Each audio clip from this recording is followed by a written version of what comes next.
Honor of bestowing the Metro Legends Award tonight to Marvin Neals. He's regarded as one of the finest high school basketball coaches in Missouri. He's the only coach to win state championships in 2 different classes.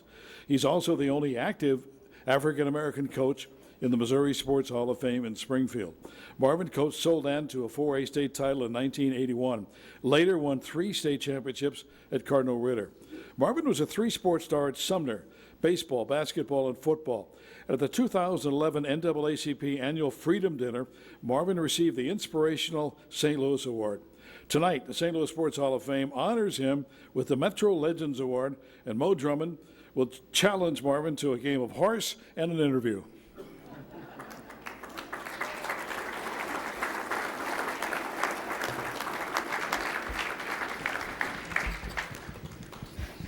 Coach, you are a high school coaching legend here. We go back over 40 years. Take us back to your days at Soldan. You turned around programs. And what was the key to walking into a new situation and getting kids to just get on board and getting them to understand what you wanted to do? Well, first of all, I think that one of the things that I tried to do was to instill a winning attitude to the kids. They didn't think they could compete with a lot of the top schools, and my job was to get them to believe in themselves. I taught psychology, so I tried to use a little bit on them. Didn't have a lot of money, but I would bring them over to my house and try to feed them $5 chicken. But it was a great experience. Soldan gave me the opportunity.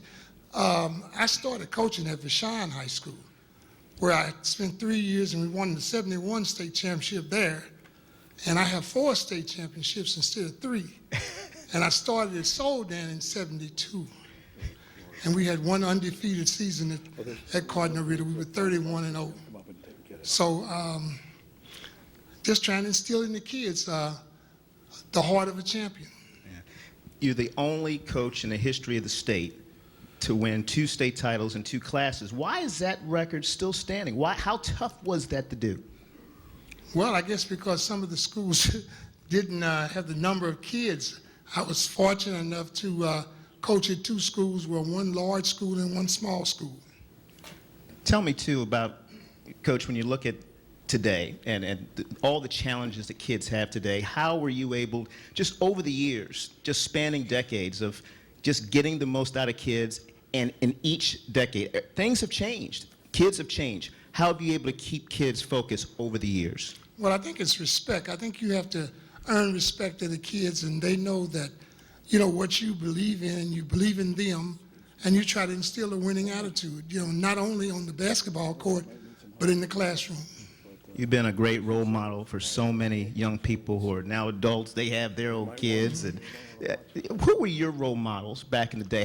What made you want to be a coach? Well, I played for probably in my opinion, one of the greatest high school coaches that ever lived, in James E. Price. He's no longer here. But Mr. Price was a social studies teacher. I was a social studies teacher. So he was kind of like my role model. And I always kind of wanted to be like him. I didn't really start out to be a coach. I started out to be a dentist, but I didn't have the money to go to dent school. So I fell back on teaching, which many people did in those days. And one of the greatest things that ever happened to me was to transfer from Fisk University to Harris Stowe Teachers College, because I got a job the day after I graduated. And I had the distinction of playing with the late Goose Tatum and with the Harlem Road Kings.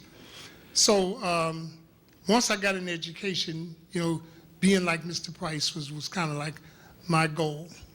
And finally, you always hear so many high school coaches, college coaches talk about how the great compliment is when a kid comes back and just, whether it's to hang out or to say thank you. Is that the case? Well, that's true. 2 of my assistants, well, in fact, I had 4 assistants when my last year, which was this past year, and 2 of which are my sons. And the other 2 were kids who had played for me, so we kind of had a family there. You know, the Soldan family, they all came back to coach under me, and that was a great compliment, to know that kids want to work for you and be a part of your program. That means you did something right. Well, you've done a lot right. You've been an incredible role model in the city, and we want to congratulate you and welcome you to the St. Louis Sports Hall of Fame. Coach Neals, folks. Thank you. Marvin Neals, ladies and gentlemen.